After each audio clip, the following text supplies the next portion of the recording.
We now move on to our next session about innovation, and it is a great pleasure to welcome Cory Mcleod. The US-based Latvian Cory is known for his 3D film Budicons, which is a story about Latvia regaining its independence with background of Latvian rock band Budicons.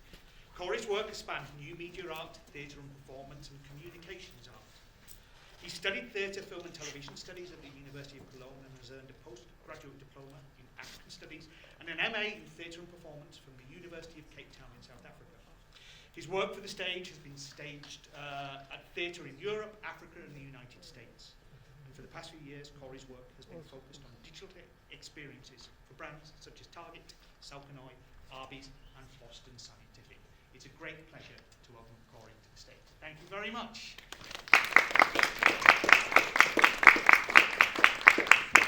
Hi, my name's Cory, as was mentioned.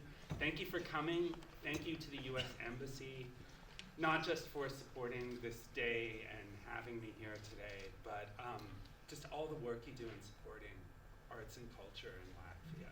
You do great work. My wife and I are both huge fans. So when I got this, an email from the festival a few weeks ago asking whether I'd participate in this with the question of how to make a successful short film. I said okay, and then I kind of panicked because I had no idea how to make a successful short film. All I knew how to do was make a VR film. And I started thinking about it more, and then I rephrased the question of why make a VR film? Because in this process of making this film about Pac once, I kept having to ask myself the question, why make a VR film? Because the reasons not to make a VR film far outweigh the reasons to make a VR film. It's very difficult to distribute a VR film. Even the most successful distributors can't do it. You're dependent on technology constantly. We started building this with a high-end gaming computer, and then once we started traveling with the piece, we had to downgrade to an Oculus Go. So the quality of the film changes, so you had to change the film. There are so many technical obstacles you're constantly having to overcome. Many people are reluctant to put a thing on their face for 10 minutes and not be in touch with the world. So I kept having to ask myself, why make a VR film? And this is the reason I continue to work in this medium and why I will continue to work in this medium, these four things, which kind of outweigh all the reasons not to make a VR film. And the first reason why I thought that I didn't know this when I started making the VR film was that VR is actually an analog medium. As was mentioned before, I started my professional career in theater and moved to the United States about 15 years ago. Moved back to North America 15 years ago to be with my wife. And I thought I'd continue working in theater, maybe get a job at a university, which was a very naive thought that I quickly discovered no one goes to the theater in Minnesota. And I had to look for other employment. And I started doing web design, started coding, then started doing brand work, and since then have worked as a creative technologist in advertising, and I currently am a creative technologist at the advertising agency Fallon in Minneapolis. And these two things, creating digital experiences and theater, always seem to be incredibly contradictory to me. But when I started making VR, I realized I was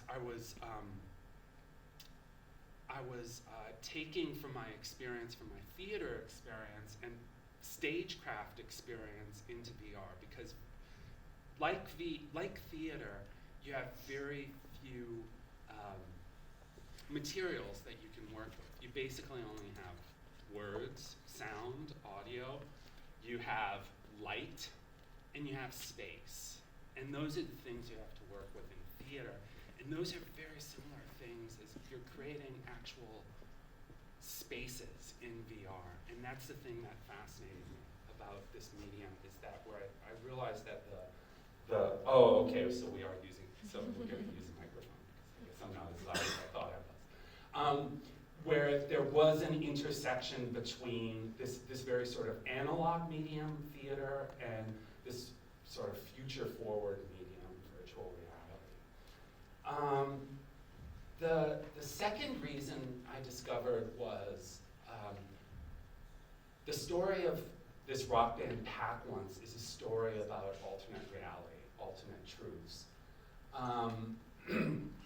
And VR just seemed to be the right medium to be creating a film about alternate truths. So, sort of Cliff Notes version of the story of the rock band Pack Once. They were formed in 1981 at a time where there was kind of a vacuum in rock music in Latvia at the time. There were other rock bands around, and I'm saying it so for the people from Latvia who know Pack One's story, I'll try and go very quickly. But there was sort of a vacuum in Latvian rock, and there was music from other places. And so when they hit the stage, they were able to capture a moment in youth culture where people really had this desire to have a new rock band in town. And I think all of their music revolves around one simple thought, and that thought being that in Soviet Latvia, and to some degree all over Eastern Europe, you had to have a sort of double persona. There was the one public persona and a private persona. The public persona having to, if you had dissident opinions about things, you didn't express them publicly, but privately with friends you could express them. And Yudis Kulakovs, the leader of the band, he was like, why do we have to be two people? Why can't we just be one singular person? Why can't we just live the truth, be true to ourselves, and not try and pretend that we're something else? And so all the songs they made revolved around this idea of live the truth in an untrue time, which he more poetically expressed as may a blooming branch blossom in you. And when they hit the stage in the early 90s, I mean, people just went crazy. As you can see, the audiences there are very young. They're high school students, university students. Chairs would get smashed. The entire auditorium would get trashed. And when I've talked to people who were at those early concerts, Nora Extend, the author of an awesome book, it's translated in English as Soviet Milk. When she saw the film, she said, these Pack One's concerts were the only place where we could feel free, where we experienced freedom for the first time. And because we knew what freedom felt like, we knew that we could express that freedom in other aspects of society. So the people who led the movement, which became known as the Popular Awakening in the late 80s in Latvia, many of them experienced a sense of freedom, of being, of living your truth. They experienced that for the first time at a Pack One's concert. And you can just see how incredibly happy and ecstatic these people are. This is from a concert in Dorla where a girl just went on stage and just sat down for the entire concert and said, this is what I feel like doing, this is what I'm going to do. And I love, this is taken at a concert in Riga. I just love this picture because you can see who has the real power in this picture, and it's the person who's free, the person on the left is trapped. And then, so at the end of 1981, they're following a concert at, in Riga. The Juris, the leader of PAC once, was called into the Ministry of Culture. The minister accused him of hooliganism and damaging the hearing of Soviet citizens. And PAC once was banned. They were banned from live concerts. They were banned from being played on the radio. They were banned from recording studios. But PAC once was not going to let a little thing like a government ban stop them. So what they did is, this is Eva Operata, the lead singer of the band. This was her mother's house. They decided to turn this house into a do-it-yourself recording studio. So they clustered together instruments, and I think a lot of the instruments were homemade sound system. They had a really amazing sound engineer that helped put everything together. And they managed to put together a functioning 4-track studio. And they recorded their first, what they call album, it was more like a cassette, in this house. And people just distributed it. So this viral distribution network, and within a few short months, everyone in Latvia, even though this music was banned, everyone in Latvia had a cassette of their music. And where Juris says that if they hadn't been banned, they probably would have never have gotten around to recording their music. So the band, they would have just been doing concerts all the time. And they wouldn't have recorded any music. Like a lot of the other bands, like Cathedrals, which was a famous band in Latvia in the early 70s, they never got around to recording their music, and it's lost kind of forever. So yeah, these are pictures from the studio, and then in around 1985, they were able to start performing again, and they did a tour throughout Latvia that summer, and in that summer they played an outdoor show in the city of Ogra, which is about 40 kilometers to the south. And tonight you're going to see a film about a trip to Ogra. It was a beautiful, it was a great show. There were 5,000 people there. It was a sunny day.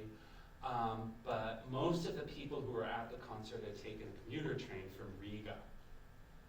And on the way back, a mini riot started on one of the trains, and the train was trashed, basically. About 5,000 rubles worth of damage was done. Not very much, but still significant. And they basically rounded up 13 people and put them on trial. And one of the people who was at that concert who threw a bench out the window, this young man called Untitled Chapter, he was the only one who was over 18. He was sentenced to 3 years in a hard labor camp for throwing a bench out the window. He returned to Latvia, but he was just damaged for life. And he has been homeless ever since he returned back from Latvia. Then in the 80s, so they were banned again. PAC once was banned, not only banned again, but they were kind of given a general work ban. So Juris Kulukovs, he couldn't even get a job as a cleaning person working in a coffee shop. Basically, they wanted to starve him out of the country. He was called into to meet with the Central Committee's Secretary of Ideology and the Central Committee's Secretary of Propaganda, and they told him he needs to leave the country. He needs to leave the Soviet Union. And which, most of the people would have said, all right, I've got my suitcase packed, I'm gone. And Juris said, no, I'm staying. This is where I make my music. And he, unfortunately, he went through some very dark days after that. But the independence, the movement that would become known as the Popular Awakening, started, and things started to become a bit more relaxed. And Pack Once was the soundtrack of this movement.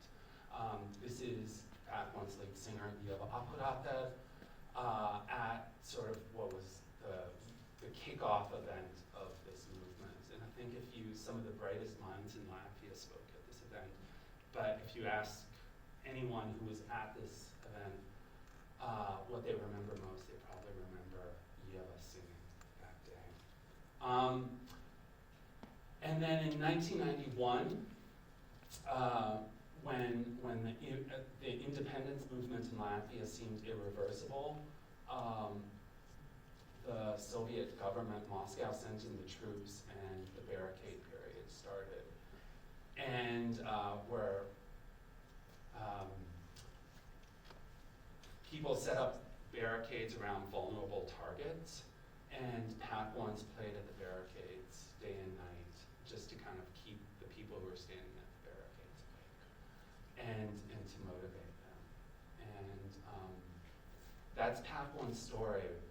I think I took a lot longer to tell that story, and most of you already know it. But, so we have this story of Pack Once. The only material we had to work with in creating this story was a stack of photos that the band had given us. That's basically all we had. And I know a lot of filmmakers have tried to tell the story of Pack Once, but the problem with telling their story is that there isn't any video or film material of their work before 1985.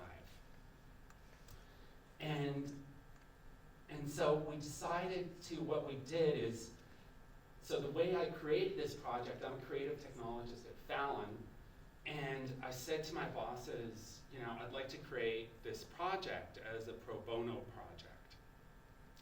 And Fallon said, yeah, go for it. So during the free hours I had, I could work on the project. They bought equipment so I could work on it. And so what we did is we storyboarded out the whole story of the band, the story I just told you, and took those photos and kind of assembled them kind of created like a loose visual storyboard of the whole story. So then if someone wanted to, if an art director had, a few hours to work on the project, or a few days to work on the project, we could go up to the storyboard and say, oh, we need a few designs for this. Or if an editor had some time to work on something, I said, okay, I've got some time to work on this.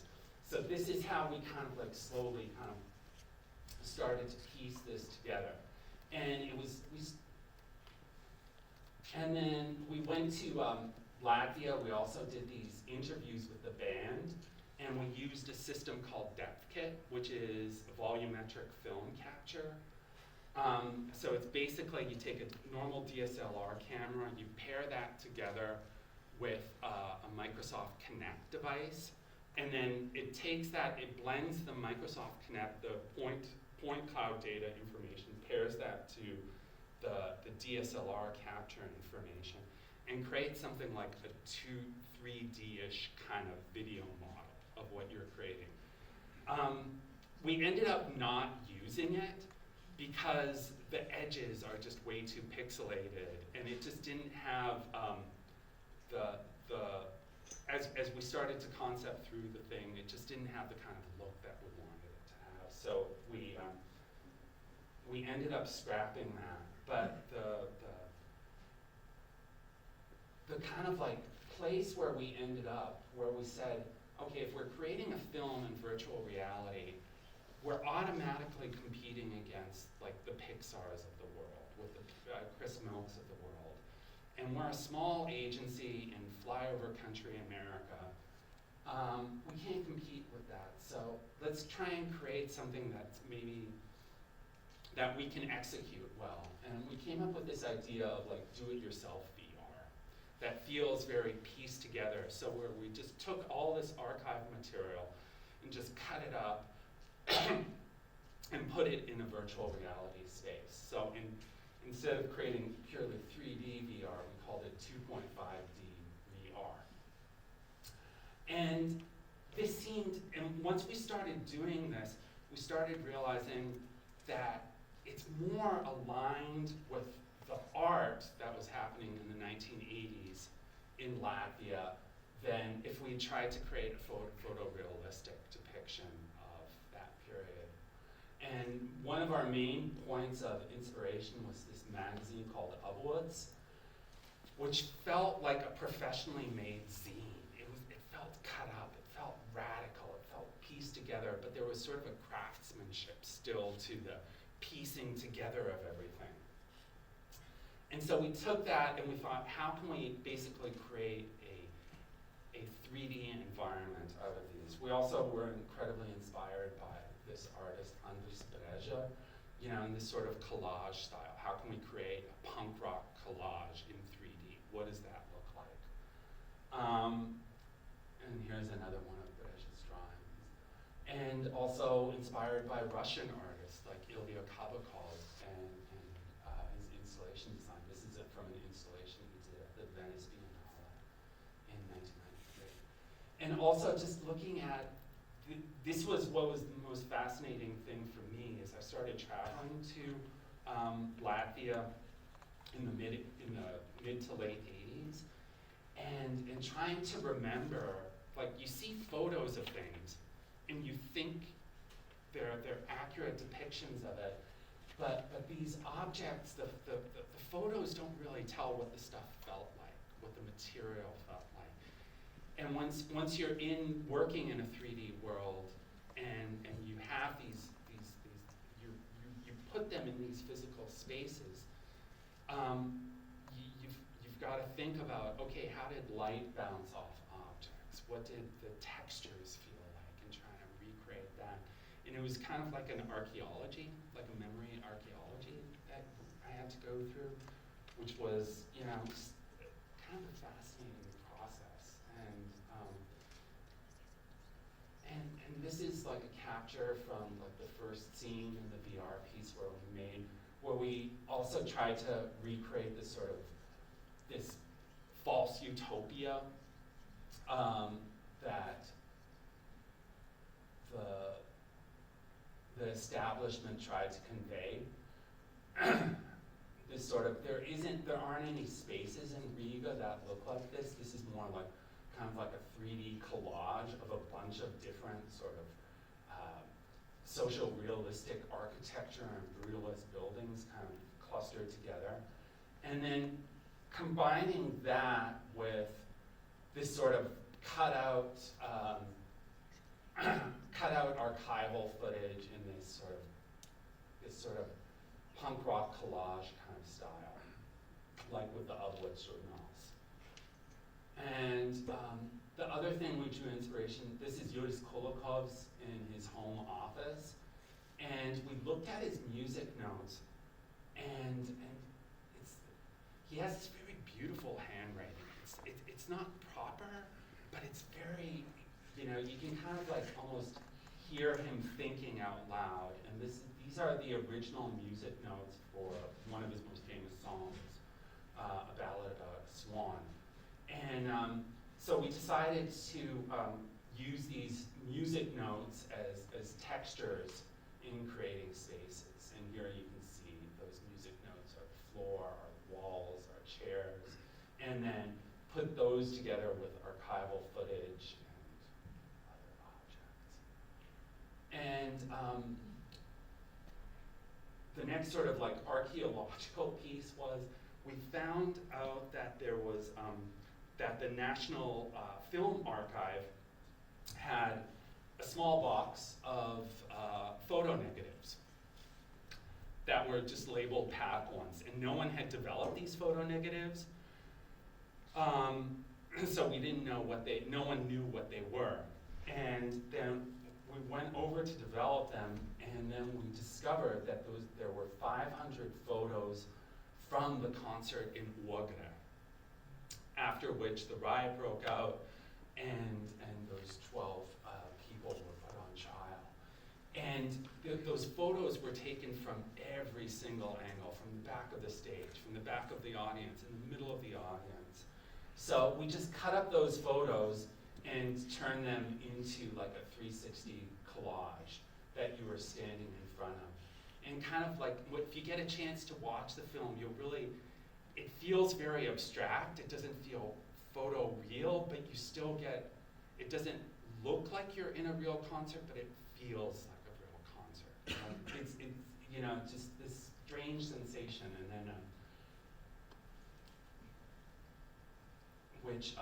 and this is how we decided to capture the barricades, where we recreated Cathedral Square as kind of semi-photorealistic 3D models, but then textured it with newspaper clippings from that era, and then scattered photos throughout the viewer. So those photos basically react to the viewer. So as you turn, those photos turn towards you, and then the band appears in their concert. And then for us, so, you know, if we talk about the band Pack Ones speaking, telling the story of living the truth in an untrue time and alternate facts, alternate realities. We're about halfway through the creation process that, you know, at least I thought I was halfway through, that, you know,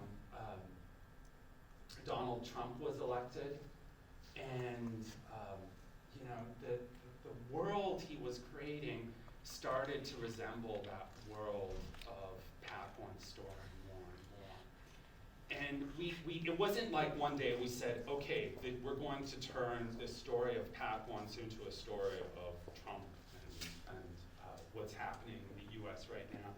It was more of a gradual process that we realized this story of Pack One's, there are lessons we can learn, we can take from the story of Pack One's and apply that to us today, into our creative process today. Especially in the United States, where, you know, we have a president who can overshadow any other sort of statement with, you know, a few characters in Twitter, where there's a certain sort of hopelessness that has arisen around creative people. Is like, what can I do? Like, how can I even start to compete with that kind of communication? And the lesson we can learn from Pack Ones is all they had was a 2 kilowatt sound system and a few good songs. I mean, we have more technical capabilities on our phones than they had. And that if you have a message that's powerful enough, then that will spread.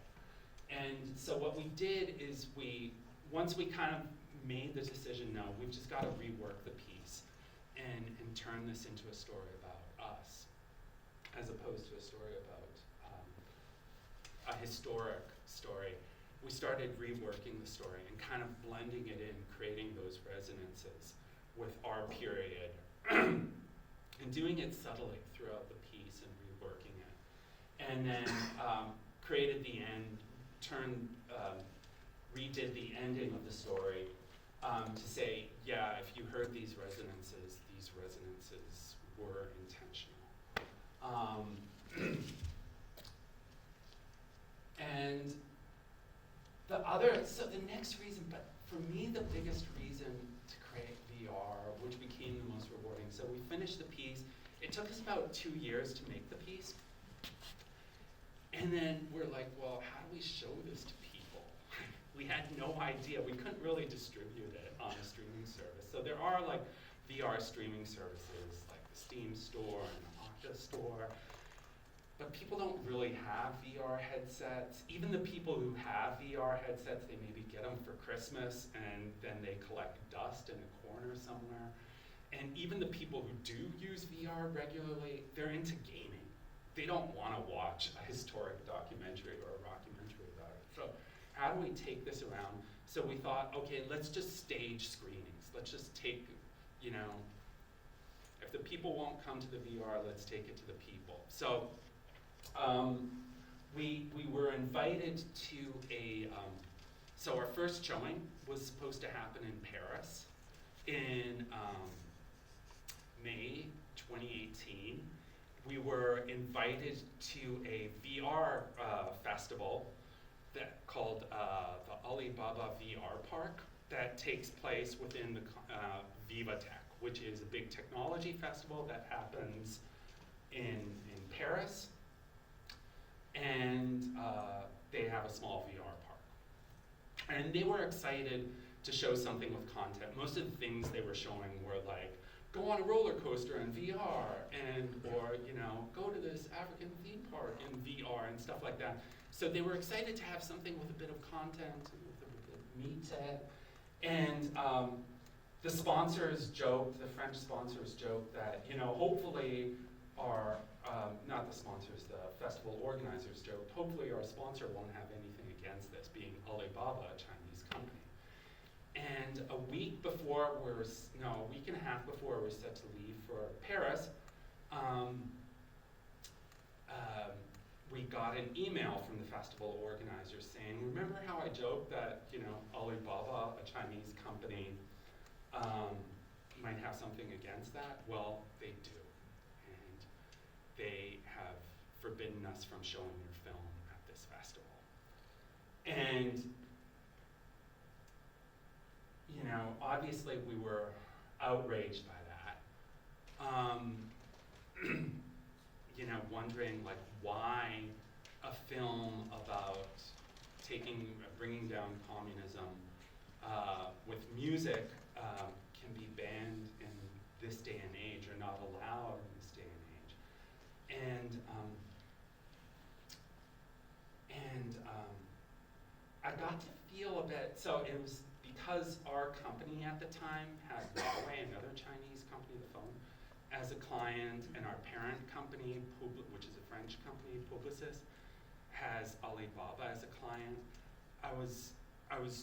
I wasn't directly told through back channels. It was made clear to me, we don't want you talking about this.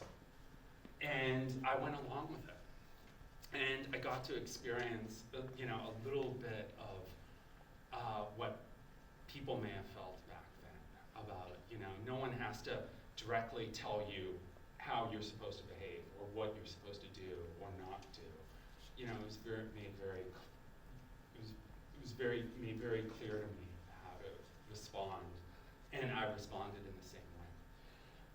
So we kept quiet about this, but in the meantime, the band decided to not keep quiet about it.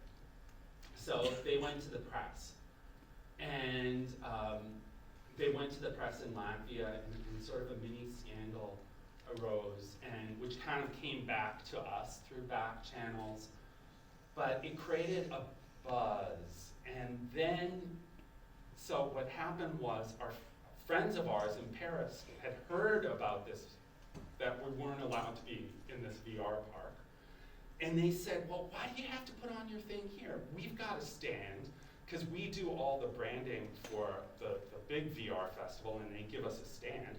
We're not using it. Why don't you just use the stand? You can show your thing here. So it's like a week before we're back off to Paris. And we went to Paris to show it, and kind of like scrambled out there. And if I can just like pause for a second. So in this interview, this is the second lead singer of the band giving an interview about the film and about the how the Chinese company Alibaba had not allowed this film to be played. Do you want me to play? It's a 2-minute clip. Should I play this? You want to see this? So how many of you speak Latvian here? What's the percentage? So most of you speak it. So I'll kind of translate towards the end for those who don't speak.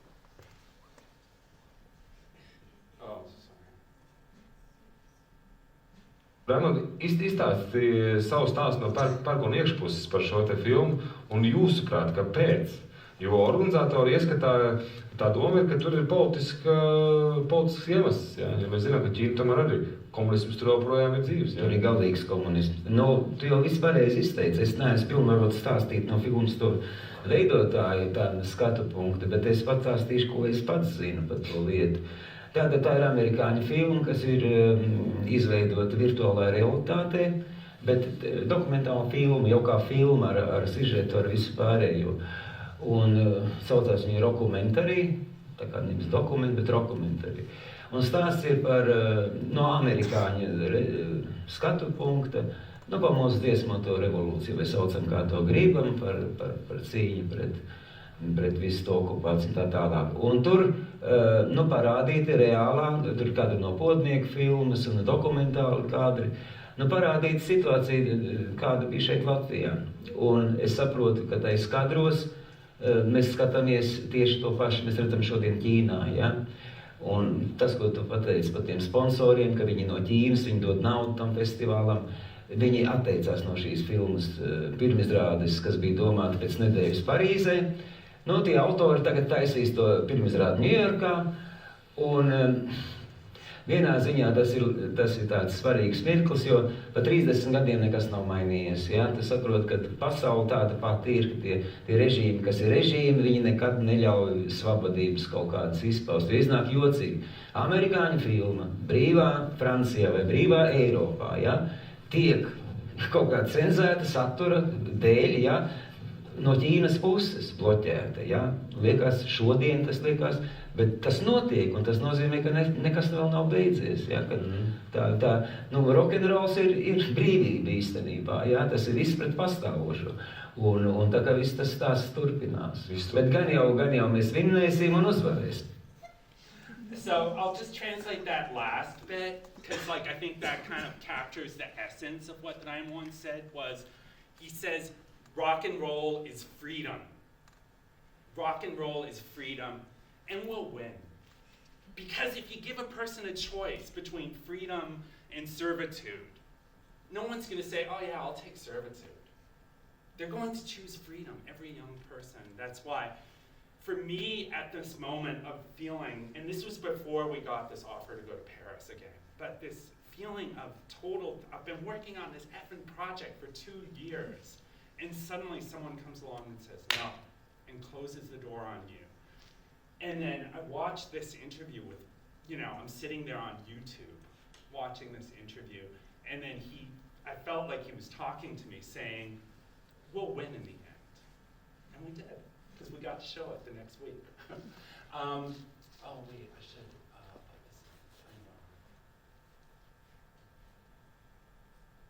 on. It's really hard to navigate a mouse here.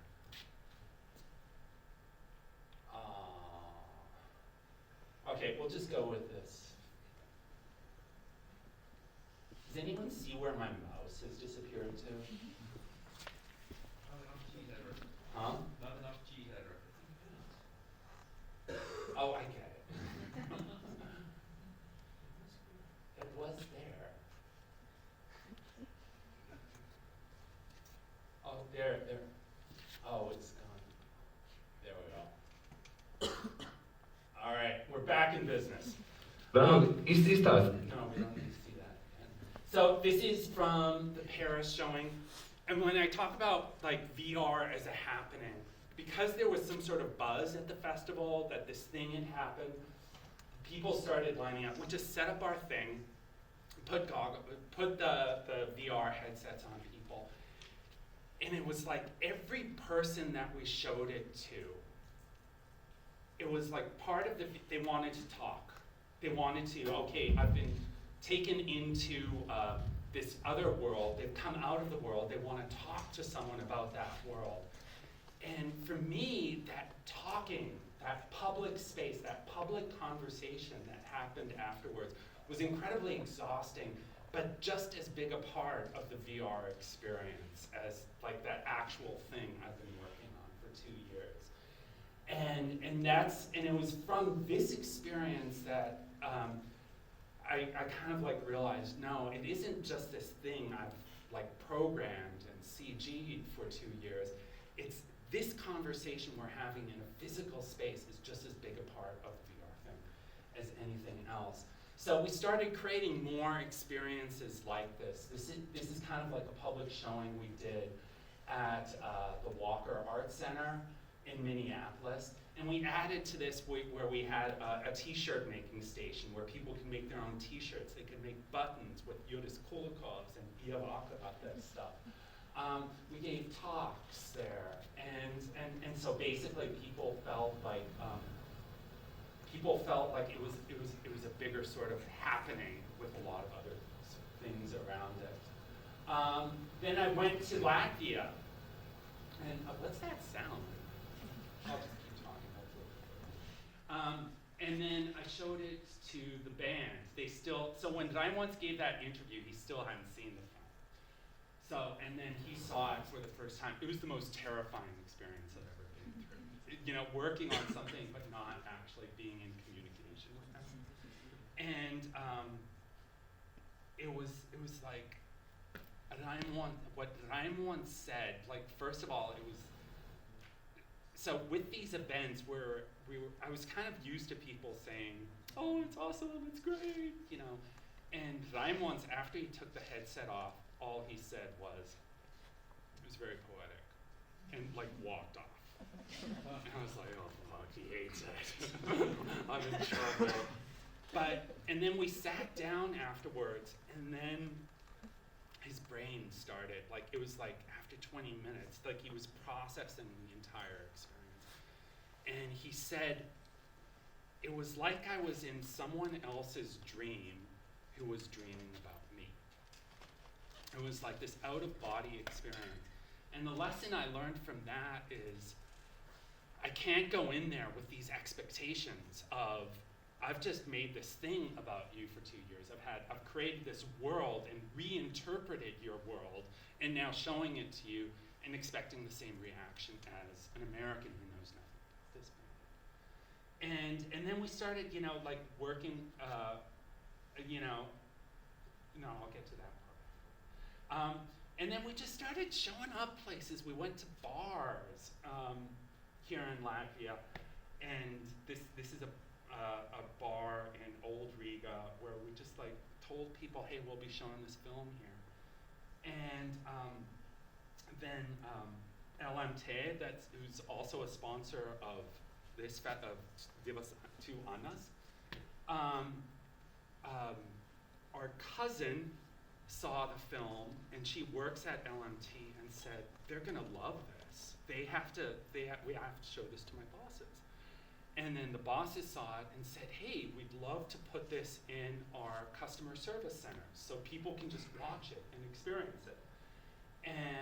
But the only problem is we have to translate it into Latvian. And so they sponsored the Latvian translation of this, and then we brought it back to Latvia with the Latvian translation.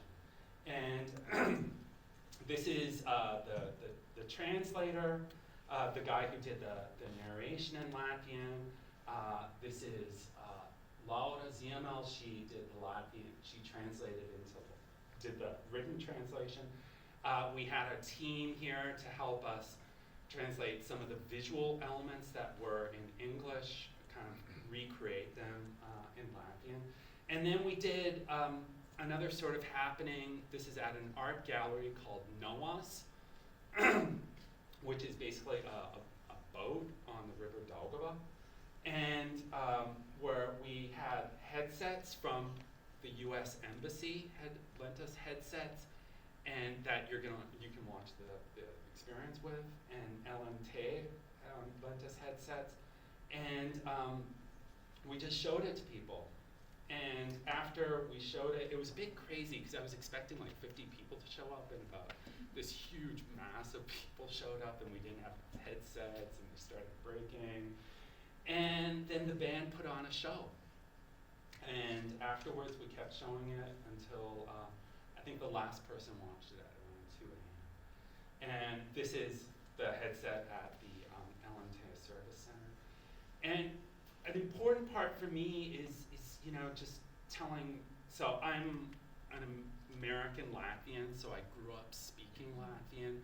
So keeping up that culture and teaching that culture to other young Latvians is an important part of my life. And so, you know, I've been traveling around to community centers throughout the United States, showing school kids the VR project, going to churches. I think this is the oldest person who's watched the VR thing so far. I think she's 95. It's really hard, to get putting a VR headset on an old Latvian is very hard. It's like, why do I have to look? What do I have to? But they went along with it. And then we've shown this at film festivals, and this is, we went to MIT, we've shown this at embassies. And next week, we are installing the VR piece at a museum in Los Angeles called the Linda Museum, which we're really excited about. And then, but one of my favorite sort of like events we did was so Fallon has had a long relationship with the magazine Rolling Stone in America, which is a music magazine. You guys know that. Anyway, we asked him, hey, would you like to do an event with us? And we showed the VR film, and they were like, yeah, great. One of our editors could do a Q&A session. And Yeva Akbarata and Yudis Kulikovs came out, and Cory Mcleod, who's an editor at Rolling Stone, did a Q&A. And then Yeva Akbarata sang a few songs. That's the Latvian ambassador. And then Yeva Akbarata did a few songs. And we also did like a parallel event with Latvia. I won't show that. And so the ad agency I work for found we put together this sort of case study for award shows, and now the sound's not working.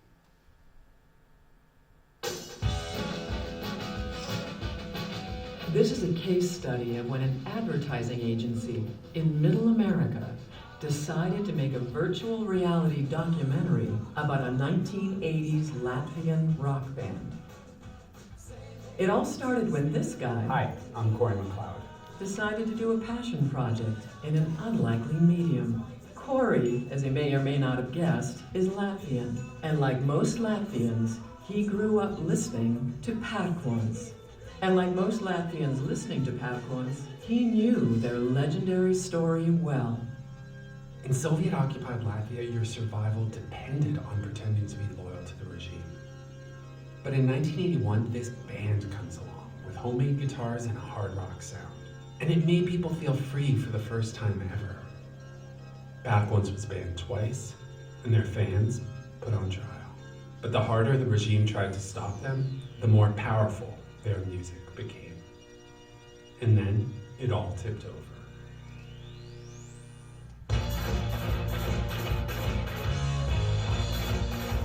This is a story of homemade guitars beating Soviet guns. Was it necessary to tell this story in virtual reality? It was quite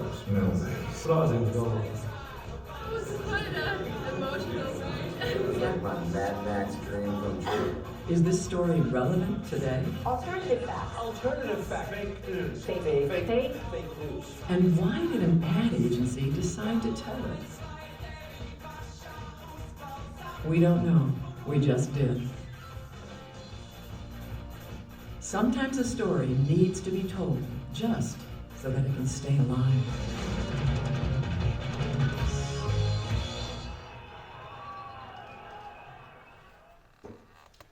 So that was our case study. And also, like, it was unusual for an ad agency to take on a project like this. And so, it's kind of like we have to explain why we did this. And it was like, and in the explaining, having to explain it kind of reveals how passionate we were. And in the end, we did it just because we were passionate about this story.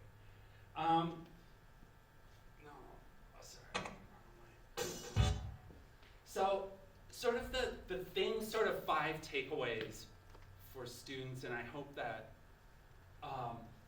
for the students who are in the room, one of you will be inspired to go out and start making an immersive media project or a virtual reality or AR project.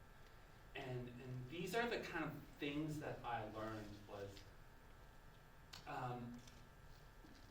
in the process of making this is make it analog. A lot of people shy away from when they hear CG technology and programming is such a huge part of that. Ever since I made this project, a lot of filmmakers ask me about, film projects they want to do in virtual reality. And all the ideas seem to revolve around 360 video ideas. And the problem, in my opinion, with 360 video is that that video can't react to the user. The way we created this story was we created it more like a video game technology where objects react to you in the space. So if you're looking over there, you're going to have a very different experience than the next viewer who's looking over there. And then you've got to craft that experience because you want users to look at certain places at certain times. There's no guarantee. You've got to always create interesting content in front of the user, but also reward them with interesting content behind them, but you don't want to make that content behind them too interesting because you want, so you're always trying to create this puzzle piece. And the main things, objects you have to work with are only accessible through programming, through binaural sound, through having objects triggered based on eye gaze movements and stuff. And so, but even hearing all of that, and I think creative coding is part of this creative process. And if you don't have that tool, then you're kind of missing out on the majority of the palette that you have at your disposal. But in the end, you can make it an analog medium. Just like Mauro talked, hand-drawn things, archival footage, using space, using those same principles from other media, you can apply those in virtual media, immersive media projects. The second and probably the biggest lesson I learned was create with the technology you have and not the technology you wish you had. So, as I mentioned, we started off, I made this piece originally with an HTC Vive headset, which is a very powerful, high-resolution headset that's tethered to a computer with a really beefy graphics card. So it can run high-quality 3D models and assets and video at 60 frames a second. And when the frame rate starts to drop in VR, people start to get nauseous because then when the eyes and movement don't sync up with each other, people literally get sick. Not in a metaphorical, oh, that movie made me sick. It's like they literally get sick. So you have to, if you don't want your users to vomit, you have to maintain a certain frame rate. And then, so we had this beefy headset, but at the same time we wanted to travel, we wanted to create these happenings with it. And it was incredibly difficult to travel with this HTC Vive setup. So we had to downgrade our experience to an Oculus Go. And the whole time I was trying to make the experience exactly like the HTC Vive experience, and it was terrible. It created months of work for me until I decided, no, let's just take this thing I've got and work with it and try and make a cool experience within this thing I have, within this technology I have. And once we did that, everything was a bit, I had to make compromises along the way. I had to give up binaural. Binaural audio takes up a lot of computer processing space, so I had to give that. But in the result, the sort of happening event part of the VR became more important to me, so I realized I was willing to downgrade the experience for that. And which is also why I'm excited to have the installation at the museum in Los Angeles, because there we can have a really beefy computer with a really high resolution headset. And I can say, this is what the thing actually looks like. And the third lesson I learned was be in never-ending beta. I learned more about the VR, creating VR, from watching people do my VR experience than from actually doing it myself. because especially with the HTC Vive, where you have a monitor, where you can see what the people are looking at, and you can observe their body movements, you can observe how they're reacting to things, because they've got a thing on their face, so they can't see you watching them, right? But through that, you can kind of go, oh, through their body language, you can see, oh, they understand this, or they're getting bored here, or they're confused here, they don't know where to look. And through each time I've watched someone do this,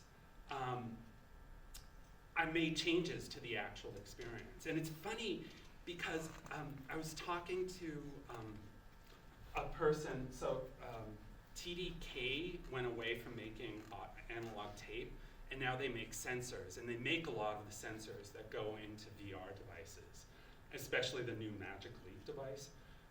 They make a lot of those sensors. So I was telling him about this. He was like, well, he asked me, how did you do user testing? And I said, well, I just looked at people. And to this, this was an alien. I'm like, what? We could build a sensor for you where, you know, like if a person was tapping his foot while you were playing this song, we could register this data and we could send you a spreadsheet with all this data.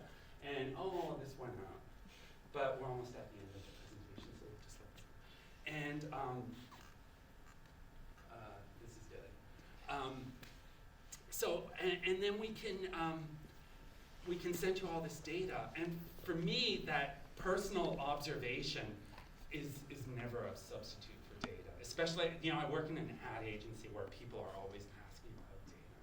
It's bullshit. You know, like where you can gain far more from just actually talking to people and observing. Yes?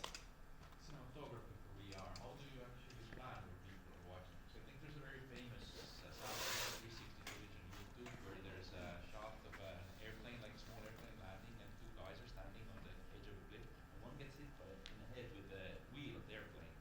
And about 95% of the people who watch this shot miss actually what is actually happening in the shot. Yeah. How do you plan for that? How do you direct people to watch in 360? Because in this sense, in theater, we're all watching towards the front of it. Yeah. In So our limited field of view is always. but in theater, you also have, so I cut my teeth doing theater in South Africa, where we did a lot of like theater in the round kind of spaces, where you have that exact same thing, where, you know, you don't have a proscenium stage where you're looking forward.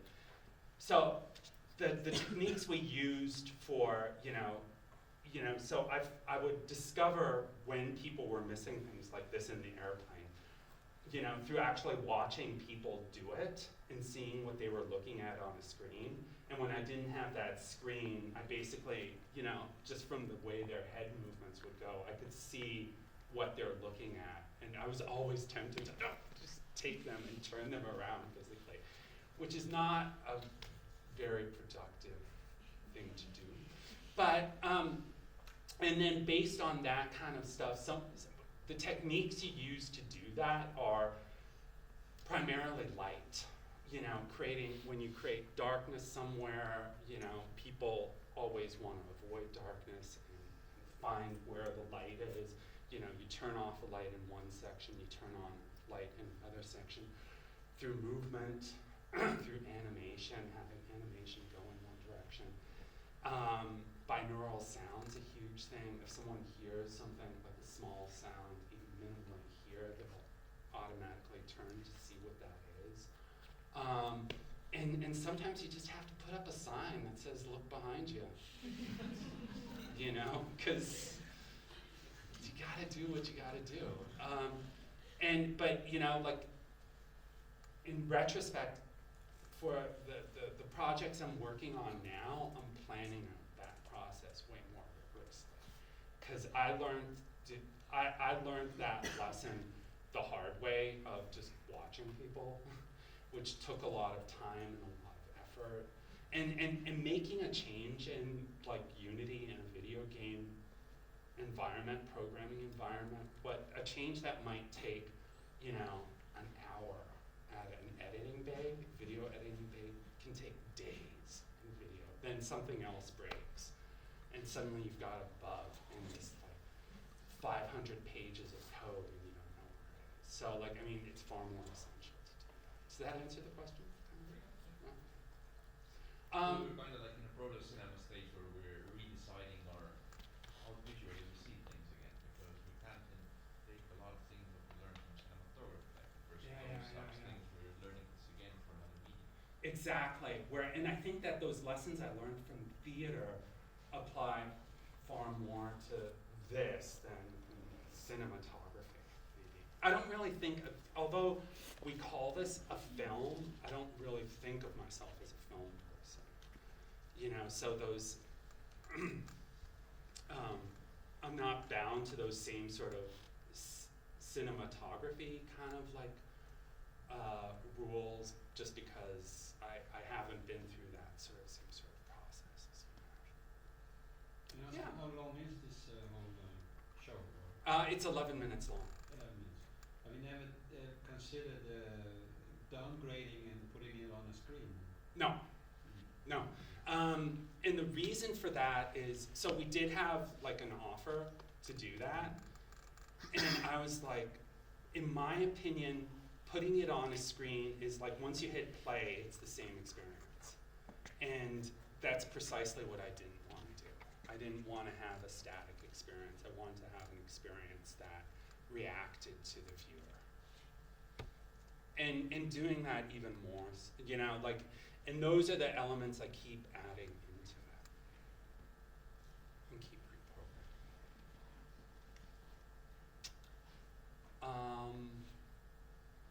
And I think that there was another point, but I think that the most important thing I learned from this was,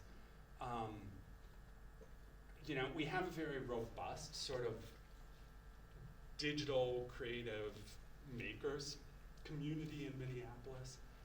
And the lesson I learned from this project is that the main thing is always the story. We kind of let the technology be the lead horse in that, but in essence, technology is always secondary to story. And we had a really powerful story that we were passionate about, that we really wanted to tell. And whenever we came across these creative stumbling blocks, or technical stumbling blocks, like how the F do we do this? And it was always we let the story answer the question of whether implementing this technology like depth kit, which is this mind-blowing technology, but it just didn't make sense for the story, so let's drop it, you know? So, there. All right, well, I guess that's my talk. Thanks for listening. Thank you very much, Cory. I know you may have some burning questions, but time is moving on, and I'm sure people will come Can I in. go way over? No, all good. But if anybody wants to ask Cory some questions, I'm sure you'll be available. Yeah. And where can people see the film, just to remind Oh, you? so it's like next door at the end of the hall, we have 5 headsets. You're welcome to go watch it. There's a young man there who's more than willing to put a headset on your faces.